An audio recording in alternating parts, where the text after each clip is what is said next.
Olá pessoal, boa noite, sejam todos muito bem-vindos a mais esta videoaula na disciplina de empreendedorismo. E dando sequência então, pessoal, a nossa disciplina, hoje nós falaremos sobre as formas jurídicas de constituição de empresas, tá? Ou seja, quais as formas que a legislação brasileira permite, tá? Que uma pessoa ou um grupo de pessoas trabalhe ou se reúna para trabalhar, né? Sob a constituição de uma empresa, tá certo?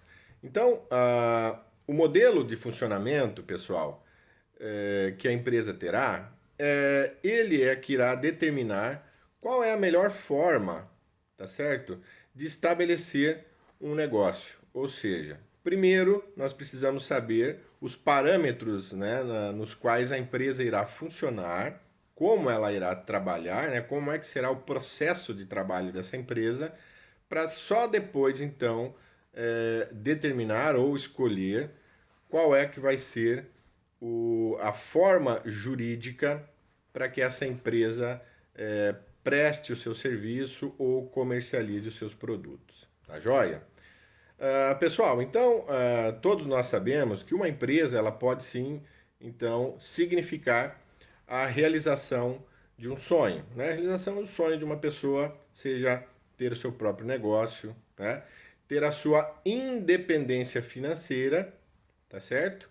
E a colocação em prática aí de várias ideias, né?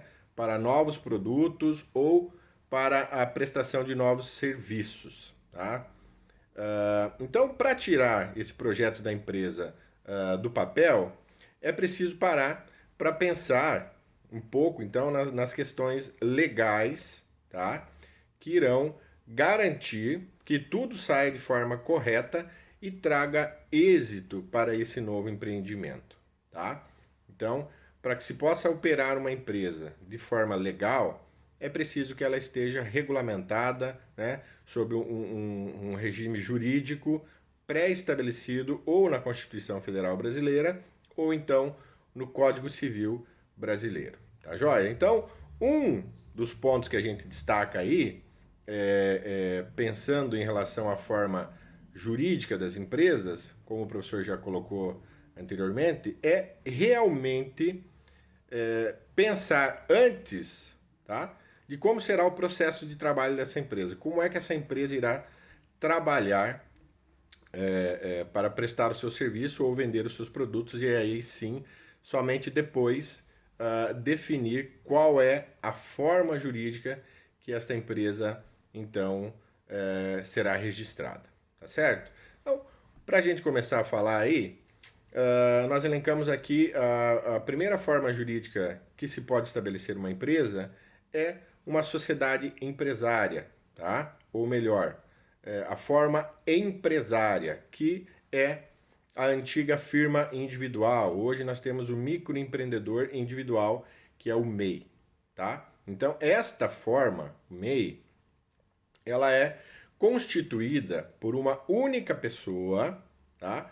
Responsável ilimitadamente e individualmente pela empresa ou pelos seus atos, tá certo? O que que isso significa?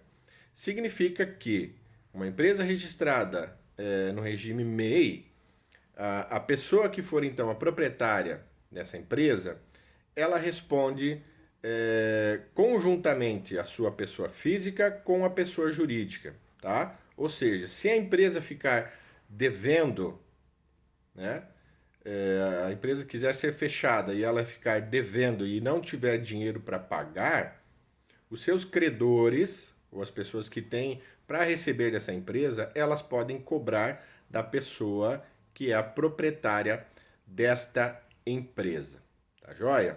Outro detalhe que a gente pode destacar aí com relação ao MEI é que o nome desta empresa, o nome desta firma, será o nome do titular proprietário, tá? Então, por exemplo, o professor Marlon vai abrir uma empresa MEI, né? Ou qualquer um de vocês abrir uma empresa como microempreendedor individual, esta empresa terá o nome de vocês, né? A razão social desta empresa, então, se no meu caso, por exemplo, eu quisesse abrir uma empresa, essa empresa se chamaria Marlon Ferruccio Deon, né? Microempresa ou microempreendedor individual ME, tá certo?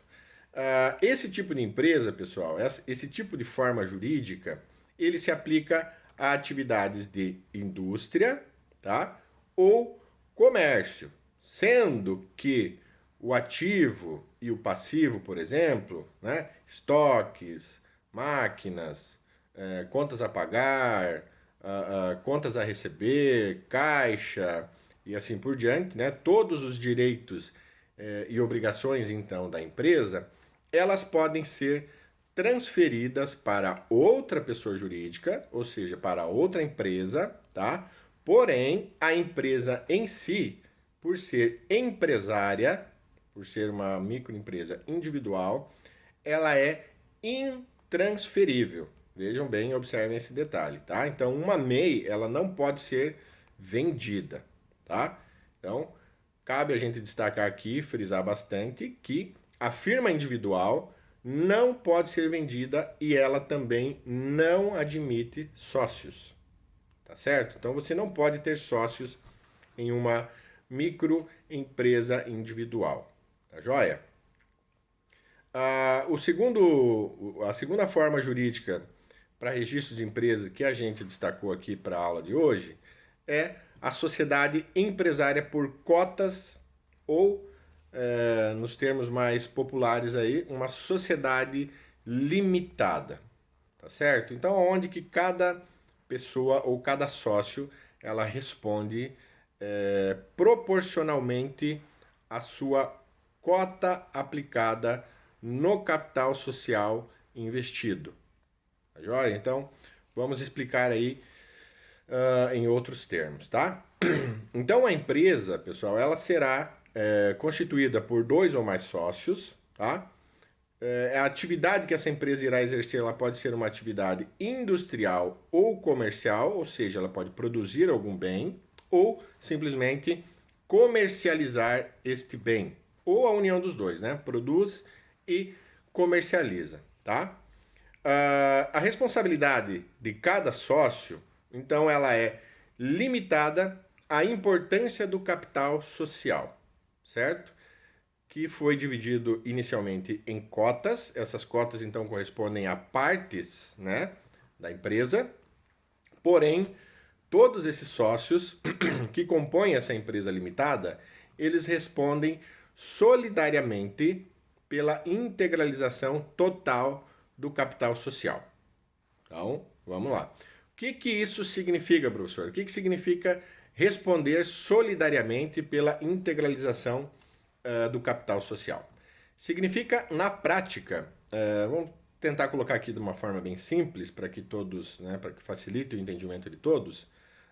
Na prática, então, você enquanto sócio de uma empresa limitada, legalmente responde solidariamente pela integralização do capital social, significa dizer, então, na prática que, por exemplo, montamos aí uma empresa, uma sociedade limitada de duas pessoas, onde que cada uma das pessoas tenha 50% da empresa, ok?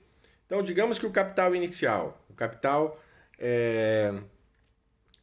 integralizado, ou que deveria ser integralizado, né, o capital social da empresa, fosse de 100 mil reais, por exemplo, então, sendo 50% de cotas para cada sócio inicia a empresa com 50 mil reais, ok? Então, cada sócio vai lá e deposita na conta da empresa 50 mil reais. Sócio 1, 50 mil, sócio 2, 50 mil reais. Ou sob outra forma, né? Não precisa ser necessariamente em dinheiro, pode ser um bem, pode ser um imóvel, né? E assim por diante, tá?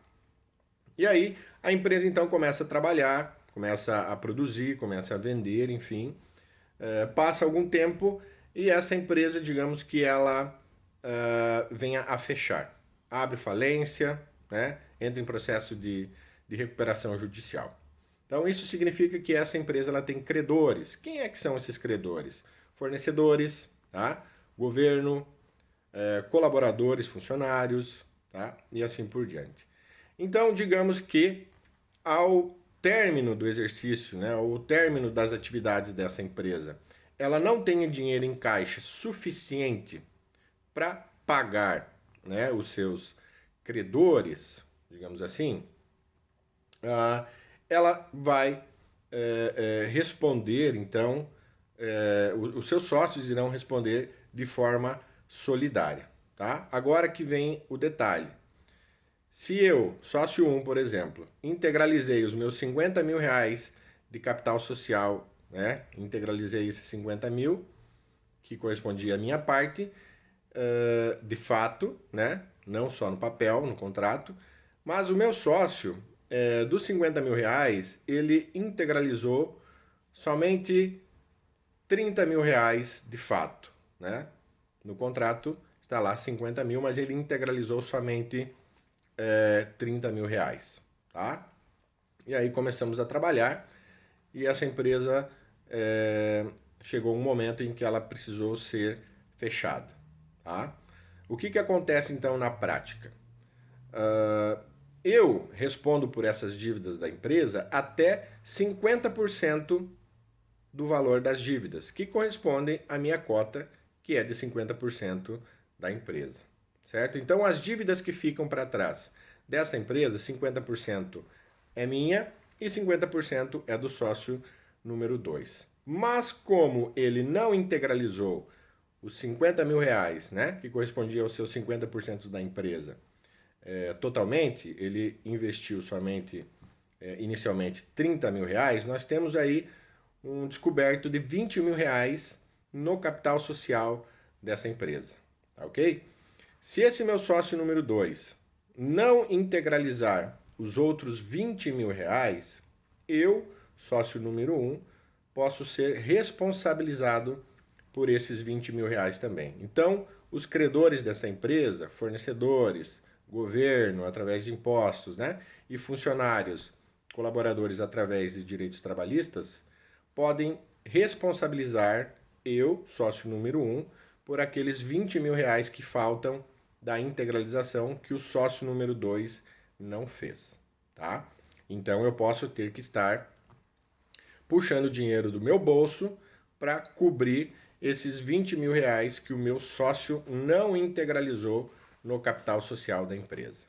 Tá? Então muitas pessoas acham que eu sou dono de 50% da empresa, então a minha responsabilidade também é de somente 50% do que a empresa deve. Não, tem que ter esse cuidado porque existe esse detalhe aí, tá? Se o meu sócio ou os outros sócios não integralizaram totalmente o capital social inicial, né, cabe a responsabilidade dos demais sócios ou do outro sócio de fazer esta cobertura. Então, juridicamente, isto é perfeitamente possível. Tá joia? Partindo para uma outra forma, então. Nós elencamos aí também a sociedade simples, antiga sociedade civil, tá? Antiga sociedade civil limitada. Então, como é que se dá a constituição dessa empresa? Ela é uma empresa, pessoal, que ela é constituída obrigatoriamente por duas ou mais pessoas, tá joia? Então, sendo uma sociedade, mínimo duas pessoas, tá? E ela tem por objetivo apenas a prestação de serviços. Vejam bem, a sociedade, né, simples, ou antiga sociedade civil, o objetivo dela é única e exclusivamente a prestação de serviços. Tá? Ela não pode comercializar nenhum produto, certo? Então, as sociedades simples, né, reguladas pelo Código Civil, elas não podem praticar nenhum ato de comércio, somente prestação de serviço. Tá? Em comparação, outra forma de registro jurídico de empresas seria a sociedade simples de profissão regulamentada. Tá? Então, essa sociedade simples de profissão regulamentada, desde que todos os sócios exerçam por meio da empresa ou através da empresa atividades de profissão legalmente regulamentadas, tá? Aí fica tudo perfeitamente dentro da lei, tá? Então, a sociedade ela pode ser constituída aí por sócios com profissões diferentes, certo? Desde que um desempenhe as atividades próprias de sua profissão e que devam constar como objeto social da empresa. Então, por exemplo, vamos aí abrir uma empresa, uma clínica médica, por exemplo, tá? Então, a profissão de médico, né, ela é legalmente regulamentada, então essa sociedade ela pode ser sim constituída dessa forma, mas pelo menos um dos sócios, né, dois sócios no mínimo, que serão médicos, pelo menos um deles precisa exercer a atividade médica, ou seja, a prestação de serviço médico, que é a atividade fim da empresa, ou seja, é a atividade para a qual a empresa foi criada, e o outro sócio, apesar de ele ser médico, né, ele também pode exercer a medicina, né, ou a prestação de serviços médicos através dessa empresa, ou simplesmente, por exemplo, ficar na parte administrativa da empresa, tá? Então, na prática, aí resumindo, constituir uma empresa de sociedade simples, de profissão regulamentada, por exemplo, uma clínica médica de prestação de serviços médicos, constituído por dois médicos, por exemplo, os dois médicos podem exercer a medicina, prestar serviços médicos através desta empresa, tá? Ou somente um deles prestar serviços médicos, o atendimento médico, nessa clínica, e o outro sócio, o outro médico, ficar a cargo da administração dessa empresa, né? Até por ser médico, entender de todos os pormenores aí da profissão de médico, torna-se mais fácil, né, você administrar uma empresa como esta, neste caso, tá?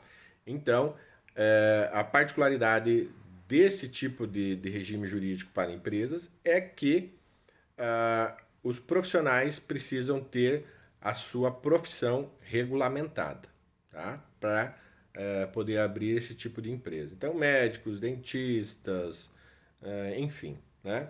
Profissionais aí que tenham as suas profissões regulamentadas na Constituição Federal e também no Código Civil, tá? Contabilidade, enfim, qualquer tipo de empresa que seja regulamentada, tá ok? Bom, o próximo regime aí de jurídico de empresas que podem ser usados para você estar firmando uma empresa, então, é a sociedade simples de uniprofissionais. O que isso significa? Significa que quando dois ou mais sócios exercem a mesma atividade em profissões legalmente regulamentadas, tá? Ou seja, então nós iremos abrir uma sociedade simples de uniprofissionais, tá? Mas esses sócios eles precisam exercer a mesma atividade em profissões legalmente regulamentadas, tá? Então vamos voltar ao exemplo dos médicos, né? Uma clínica médica. Então, para uma clínica médica ser considerada uma sociedade simples de uniprofissionais, todos os profissionais que compõem essa sociedade, ou seja, todos os sócios dessa empresa, terão ou deverão que exercer, né, a sua profissão através dessa empresa, tá? Então, se forem médicos, por exemplo, todos os sócios que são médicos deverão prestar serviços médicos através desta empresa, tá? E aí fica aberto para você contratar um outro profissional que faça a parte administrativa ou um dos profissionais dessa empresa também acumule a parte administrativa da empresa, tá? Porém, Diferentemente da sociedade simples de profissão regulamentada, onde que nem todos os profissionais precisam exercer, né, a sua profissão através daquela empresa, na sociedade simples de uniprofissionais existe essa exigência, tá? Onde que todos os sócios devem prestar os seus serviços através daquela empresa, podendo acumular a parte administrativa, tá? Ou, se preferir, então, contrata um outro profissional, um administrador profissional ou uma outra pessoa para gerenciar e fazer toda a parte administrativa desta empresa, tá ok? E, por último, nós elencamos aí também, de acordo com a Constituição Federal e Código Civil, um regime de autônomo, tá ok? Professor, há diferença entre o regime de autônomo e o regime de microempreendedor individual? Existe, tá? Existe sim. É diferente você ser um empreendedor MEI e você ser um empreendedor autônomo, tá certo? Então, o registro de autônomo, pessoal, para prestação de serviços, sejam esses serviços pessoais, temos aí também ambulantes, né, uma série de outras atividades da mesma natureza, certo? Elas podem ser, então, exercidas através de uma firma autônoma, tá joia?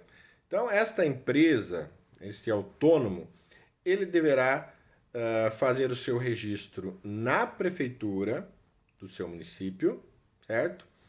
E o serviço de autônomo que ele prestará, ele fará a prestação desse serviço como uma pessoa física, veja bem, tá? Não é a constituição de uma empresa, né, de uma pessoa jurídica, certo?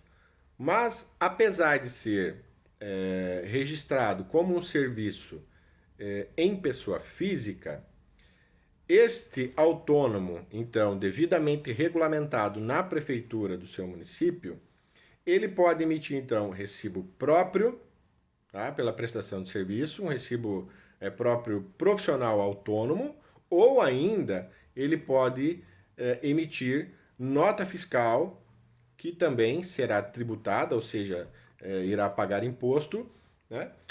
Onde que esse imposto a ser recolhido será o ISS, tá? Que é o Imposto sobre Serviços, que é de competência do município, tá? E o autônomo ele também pode providenciar, né, o recolhimento do INSS, para aí ele estar amparado caso haja algum problema, né?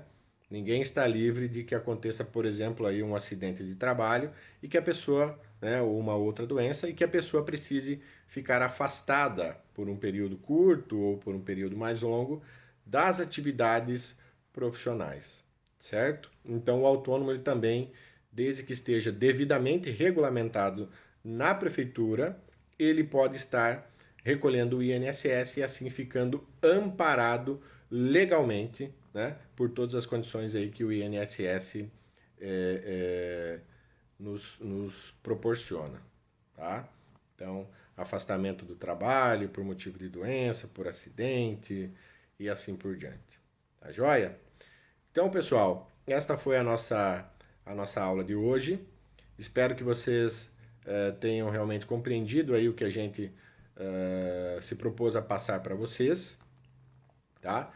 Nós estaremos disponíveis aí na sequência no chat do Moodle para que vocês tirem as suas dúvidas, façam quaisquer outros tipos de questionamentos, tá? Eu sugiro que vocês também façam uma boa leitura com relação às formas jurídicas e legais de constituição de empresa, né?